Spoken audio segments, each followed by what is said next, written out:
Welcome to the Country Watch Political Intelligence Briefing Quick Hits, a weekly briefing of hot stories across the world in brief. I'm Denise Youngblood-Coleman, the Chief Editorial Officer and Senior International Affairs Analyst at Country Watch.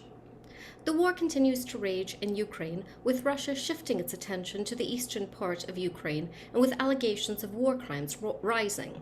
The appointment of the new general tapped to lead Russia's brutal invasion of Ukraine has sparked concern that the war that has already left tens of thousands of people dead will only get more gruesome. General Alexander Dvornikov has been dubbed the Butcher of Syria for his ruthless legacy of atrocities and war criminality. The future course of the war would likely look very much like many other frozen conflicts that Russia has stoked in various European countries, such as Georgia with regard to South Ossetia and Abkhazia, Moldova with regard to Transnistria, and Azerbaijan and Armenia with regard to Nagorno-Karabakh. Staying in Europe, I'm also looking at the first round of the presidential election in France, where the winner would have an influence on the West's unity in opposing Russian aggression. President Emmanuel Macron was facing re-election amid a crowded field, with the most strong rival being Marine Le Pen of the far-right National Front. Going into the first round, Le Pen was benefiting from the presence of another far-right extremist, Eric Zemmour, being in the race, and thusly casting her as the less extreme option from the hard right. As a result, she was posing a strong challenge to Macron.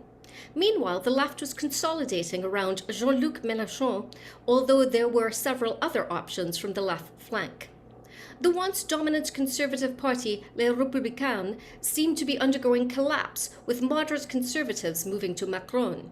These dynamics were in play on election day, with Macron managing to secure a clear plurality of the vote, albeit not an absolute majority.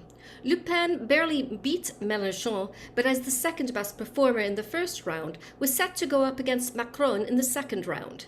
As expected, Zemmour called on his extremist base to back Le Pen. Meanwhile, several other unsuccessful candidates from the Communists, the Greens, and the Conservatives indicated support for Macron, with the shared goal of denying Le Pen passage into the Élysée Palace.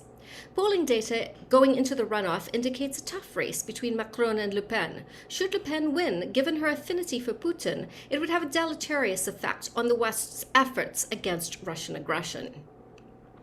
In Pakistan, Prime Minister Imran Khan was ousted following a vote of no confidence. The vote in Parliament brought an end to the tenure of the former cricket star over allegations of economic mismanagement and mishandling of Pakistani foreign policy. The next step was the election within Parliament of a new Prime Minister. To that end, Shahbaz Sharif of the Pakistani Muslim League and the brother of the former Prime Minister Nawaz Sharif became the new head of government. For his part, Imran Khan blamed the vote of no confidence on a United States-initiated foreign conspiracy and said he had been targeted because he was not a puppet of the West. He also called for nationwide protests.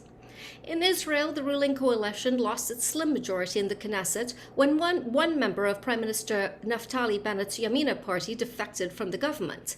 Idit Silman resigned from the coalition over the decision to allow bread to be served in hospitals during Passover when food is prohibited. Also at issue was the matter of daycare payments for children of yeshiva schools. The defection of Silman raised questions as to whether it could augur a comeback for Benjamin Netanyahu and Likud. But while the ruling coalition would no longer hold a majority in the Knesset, neither did the opposition. The Parliament of Israel was now deadlocked with 60 lawmakers in each bloc. The fall of the government would not be immediate so long as there were no further defections. In Burkina Faso, former President Blaise Compaoré was convicted for the assassination of his predecessor. Going back to 1987, Burkina Faso's revolutionary leader, Thomas Sankara, was assassinated when Blaise Compaoré came to power in a coup d'etat. Decades later, Compaoré was finally facing justice for the events of that fateful day, with the Burkinabe court sentencing Compaoré to life imprisonment. Thomas Sankara came to power in 1983 and was regarded as a Pan-African hero of sorts. His assassination was keenly felt by Sankara's followers across the world over the ensuing years. Known as the African Che Guevara, Sankara changed the name of the country from Upper Volta to Burkina Faso, meaning Land of the Upright. Subscribers can read more about these and other stories at the Country Watch website at www.countrywatch.com.